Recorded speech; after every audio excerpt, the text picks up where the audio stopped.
Welcome to our new home. There we go. So look at the garage. So ito yung lupa namin. O, di ba?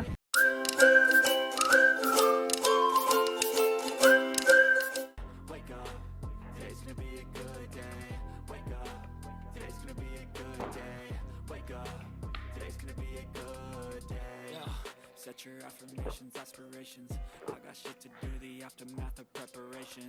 Good food, good mood, blood in circulation. One step at a time, yeah, that's how you make it. Hey, welcome to our new home here in the USA. So house tour po tayo na wala pang gamit. So ito yung bagong nabiling bahay namin dito sa US after we lived here for a year and 6 months. So halika kayo, I will show you the entire house. So let's start with the first bedroom. So, itong bedroom na to ay gagawin kong office and a little, gym room na merong treadmill. So, pasok tayo. Daran! So, we plan to have the couch. Where do you want to put the couch? Here. So, we will put the couch here. And then, probably dito yung TV. And then, dito ko ilalagay yung study table ko. And then, dito ko ilalagay yung treadmill. And dito magti-treadmill habang nanonood ng TV. And this is the walk-in closet. Or just a closet. It's not that too big. So, closet lang. So, maliit na closet para sa mga probably sa coat, jackets, or lalagyan namin ng mga luggage. So, yun. So, this is the first bedroom. So, let's move on to the second bedroom. So, yung second bedroom na to ay gagawin naming guest room since wala pang baby. So, parating na siguro, hopefully. So, ito yung magiging guest room na tutulugan ni Darlene at Jasper. Most of the time. So, halik kayo. So, actually, the size is just the same sa unang bedroom na pinakita ko sa inyo. So, doon sa kabila, merong malaking windows. Dito, ito lang yung windows. Parang half lang ng size ng window ng first bedroom na ipinakita na ko sa inyo. And then, yung size ng closet, so, is also the same. So, for this bedroom, so we plan to have a queen size bed. So probably asan yung head dito? Dito. Dito queen size bed, and then yung side tables, and yun lang. So mga siguro kung makakasya pa ng one seat and one parang coffee table, so lalagyan din namin. So this is the second room of our new house. And then, so after this one, nasa middle yung bathroom. So this is the bathroom for the two bedrooms and the common bathroom for our guests na pupunta sa bahay namin. So ito yung bathroom. Come here. So, meron tayong ditong cabinets sa ilalim. So, maganda yung cabinets. And then we have mirror here. Sana malagyan natin ng lights dito. And then yung ginamit nila is granite. So we have the hot and cold water. And then we have here the bathtub. So, yung bathtub, hindi siya maingay pag naliligo ka, pag naapakan mo na compared sa apartment namin na parang plastic siya na pag inaapakan maingay. So probably we can use this if we want to relax and drink some wine. And then here's the toilet here. The toilet is here. So mas maganda yung quality ng toilet compared sa apartment namin. So gumagana siya. So nakapag-poops na ako dito ng once. So tested and proven. So para sa tissue paper, and the shower has also, okay, so cold and hot. And then, mas maganda yung handle nito dito kesa sa apartment namin. And we plan to change it also. Probably na. Yung exchange na lang namin yung sa master bedroom. So this is our common bathroom and the bathroom for the 2 bedrooms here. So from entrance, so sa side na to is the parking, the 2-car garage, and then our laundry. Okay, so let's move on to our laundry. So this is our laundry. So the laundry this house hindi free yung washer and dryer. So we will buy it during the Black Friday para maka-discount kami ng malaki. So, lalagyan dito siguro ng mga sabon-sabon. So, try ng asawa kong anong tawag doon? Lagyan ng cabinets or basta ito yung laundry. So, lalagyan namin dito siguro ng kung kakasya ng mga cabinets or storage. So, ang door na to is papunta sa 2-car garage. So, for now, wala pa kaming 2 car. So, isa pa lang si Ruro. So, probably next time, that will be our next goal to buy a new additional car. So, halik kayo dito sa aming 2-car garage. So, yung 2-car garage namin, ganito kalaki. So, kasya talaga ang 2 sasakyan, of course. It's called 2-car garage. So, si Ruro dito at ang bagong sasakyan na pwede naming bilhin next time.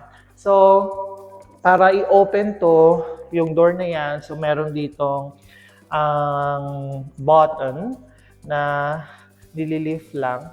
So, pwede din to gamitin kung mag-open ito through your phone. So, we only need to download the app. And then, yun, magagamit na siya at ma-open na yung door sa garage kahit nasa labas ka. So, may light to. So, ito yung light. So, yung light nag-open. And then, para ma-open siya, so pinipindot lang yung button dito. There we go! So, look at the garage. Yan! O, diba? Ang ganda. Pinasosyal. So, yan. So, nasa labas si Ruro ngayon kasi meron pang nakabara. So, ngayon, ito din yung mga switch namin. So, ito yung main switch. So, nandito na lahat. And then, ito yung para sa water. Right? Ano bang... Bas para sa ano to, sa pag hot and cold ng water. Yan. And then, try natin i-close ulit. So, close natin. Ayan. Nag-close. Ayan.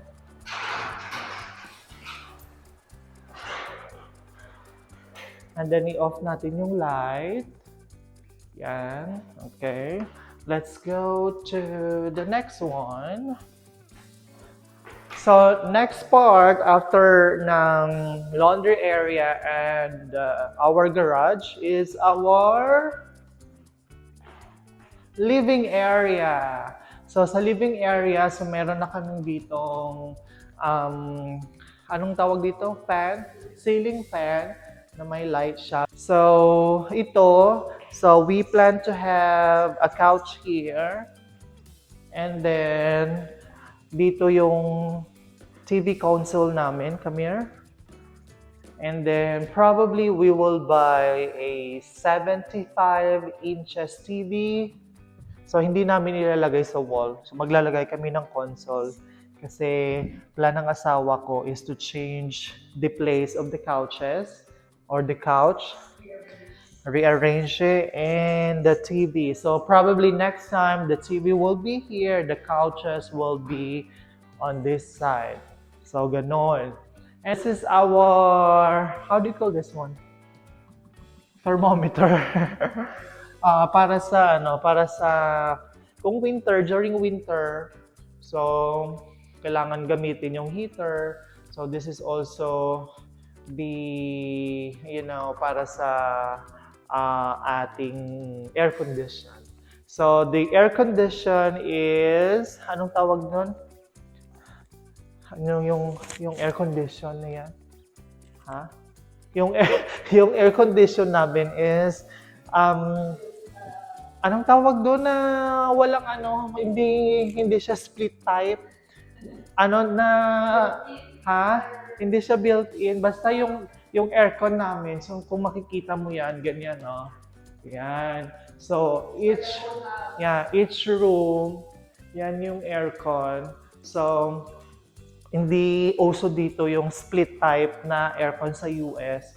So, it's for the whole house. Nakalimutan ko yung term. I'll try to remember it. And then, so after this part ng living area, so dito yung kitchen namin kung saan magluluto yung asawa ko ng mga masasarap na pagkain.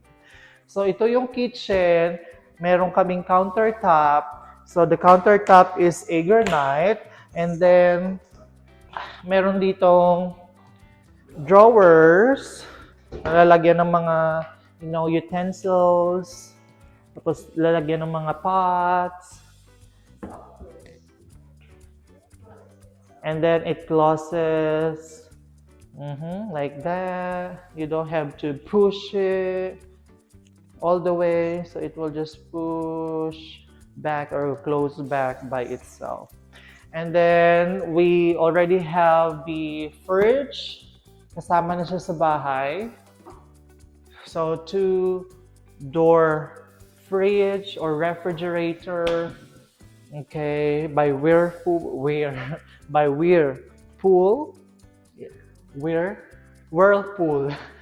Whirlpool. And then, kasama na din yung anong tawag dito?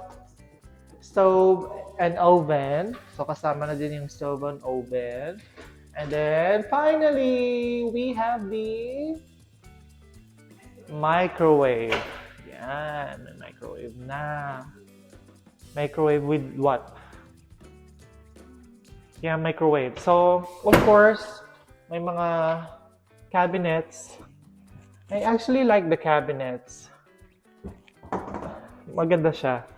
And we like the color white. So, malinis siya tingnan. And then, may space din kami dito for our air fryer, for our kettle, and then another cabinet here. And this is our faucet here. What is this for, babe? There's like a button here. Oh, okay. So the purpose of this one, to make it like a shower. Yan. Like a can we? Okay. We can also put it out like that. Paminsan-minsan naman ako naghuhugas ng pinggan, so yung asawa ko yung gagawa niya palagi. And also, we have the dishwasher here. Yan. So, sa apartment namin, never namin ginamit yung dishwasher namin, but we will use the dishwasher here para hindi siya masira. So, meron pa din ditong cabinets. Yan. And then, dito, ganyan yung view pag naguhugas ka ng pinggan. And then, sa side na to, meron din kaming a little pantry. Yan, dito na yung mga pagkain namin nilalagay. Kasi sa apartment namin, usually dito namin nilalagay sa mga cabinets na to. Pero dito, meron ng pantry, di ba? Pinasosyal. Sosyal ng maestro nyo. Pero kaunti lang. Hindi naman masyadong sosyal. Yan, siguro sa ilalim namin nilagay yung mga bottled water. Para hindi masira yung lagayan na to. And then, this will be our dining area. So, dito sa dining area, kung meron na kaming extra money, so ito-change namin ito for chandelier. Probably also here, we can put two chandelier here na hindi yung hindi yung pang-social na chandelier, yung parang rustic chandelier lang na style, modernized. And then, ito yung dining area namin. So, maglalagay kami dito ng table na may siguro at least 1, 2, 3, 4, 5, 6 na seats para sa mga bisita, especially yung mga beshing namin si Darlene and Jasper. So, yan. And then, habang kumakain, so ito yung yung view nyo. So, makikita niyo yung, yes, lupa namin. Lupa namin yan hanggang dun sa may mga puno. Di ba ang laki? Wala kami lupa sa Pinas na ganyang kalaki. And then now, let's go to our master bedroom. So, ito yung master bedroom next to our living area. We will go to our patio after we check this bedroom. So, I think the size of this bedroom is doubled sa size ng ang bedroom doon sa kabila, yung dalawang bedroom. So, this will be, dito namin nilalagay yung namin, yung king size bed. So, bibili kami para dyan. And then, meron kami, lalagyan namin dito ng bedside table. And then, may dalawang kaming, dito, windows. May dalawang windows. So, makikita nyo na naman ulit yung scenery at yung lupa na pwede pang isang bahay na pwede pang magpatayo ng isang bahay. O, di ba? Ang ganda. The disadvantage lang is malaki yung imomow mo. Tapos malawak yung kailangan mo ipa-fence. Kasi nga napakalaki ng lupa na to. O, di ba? So, ganyan talaga, hard work pays. Oh. And then, kita niyo anong tawag dyan? Yung style na yan. So, yung ceiling namin, medyo mataas siya.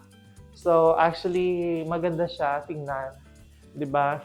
So, master bedroom nga. So, special siya compare sa 2 bedrooms na ipinakita namin. Or, namin kanina. So, of course, merong sariling bathroom yung master bedroom namin. So, puntahan natin yung yung bathroom ng master bedroom.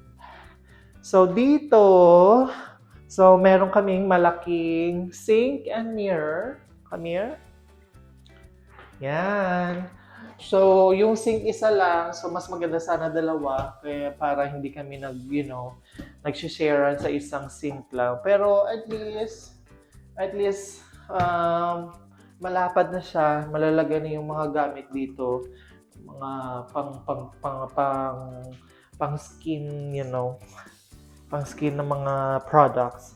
And then merong dalawang drawers, and then another cabinets here. Yan.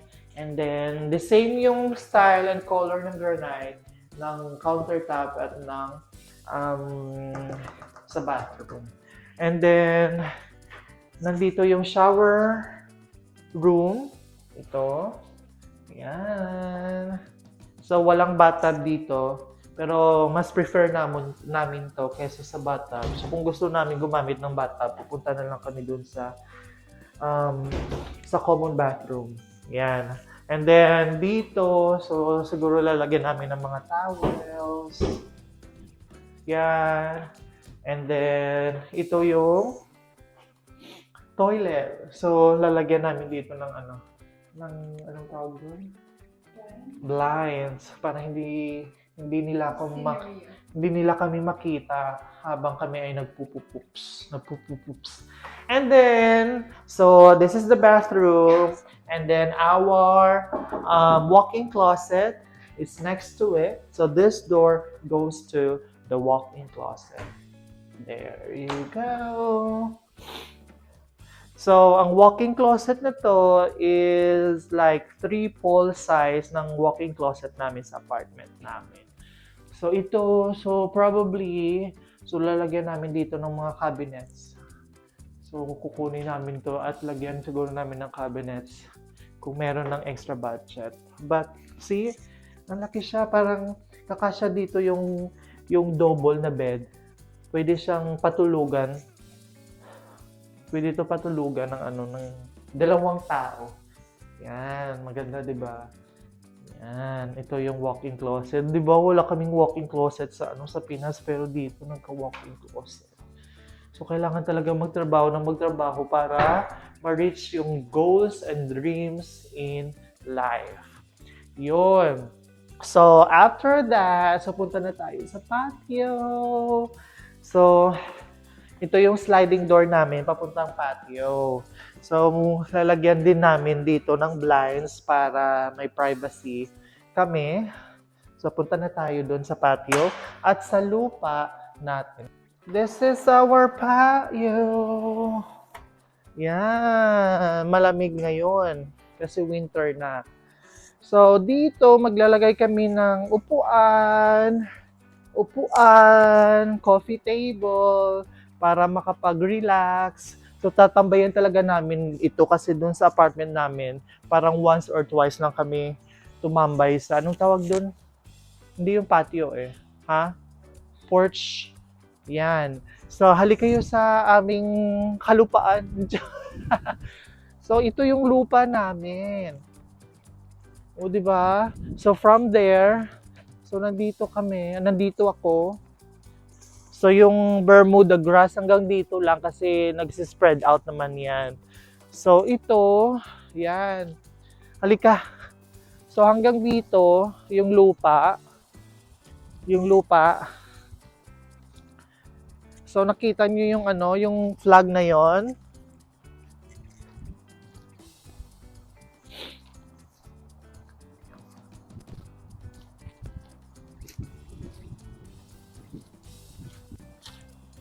Yeah, so hanggang dyan sa may black babe, no? Or hanggang dito lang? Hanggang dito lang. So hanggang dito, yan, papunta dyan. Yan yung lupa. Ito yung boundary ng lupa namin. Yan. O, diba? So wide. So, pwede ka pang makapagpatayo dito ng isang bahay. So, ewan ko sa asawa ko kung anong plano niya dito sa lupa na to. Pero napakalaki niya. And then, hanggang dito, nasaan yung boundary ng lupa, babe? Dito nga side. Where? That one? Yeah, that one. So from here, imagine, so probably from the poste na yan, so yung boundary niyan. So, kung meron kaming 12 na anak, so walang problema. So maglalaro sila dito ng basketball, tombang preso, ano pang pwedeng laruin nila dito? Chinese garter. So, pwede nilang magagawa dito. Yan. So, ito yung side ng bahay. And then, malaki siya, ang maganda. At napaka-presko dito. Yan. Yan. So look at this part. Yan. Ganun kalaki yung bahay. So, maganda yung bahay na to dahil meron kang view na makikita pag ikaw ay nakaupo dito sa patio mo. So, kapi-kapi ka dito, and then yan yung view mo. Yan. So, imagine kung summertime, so napaka-green yan, and then springtime, so napakaganda niyan, or fall time. So, lahat ng seasons, yung makikita mo is magandang view habang ikaw ay umuupo dito sa patio. So, balik tayo sa loob. So, this is like a ranch type of house, and we like this one because yung floor plan ng 2-story is parang apartment type lang siya. So, yung floor plan niya sa ilalim, walang room, kahit isa. So, ano lang siya, living area, kitchen, dining area, all the bedrooms are upstairs. So, masyadong maliit yung space. So, mas maganda yung ranch na to. Also, para pag tumanda kami, so no need na pumunta sa second floor kasi mahihirapan ka na pag tumanda ka, di ba?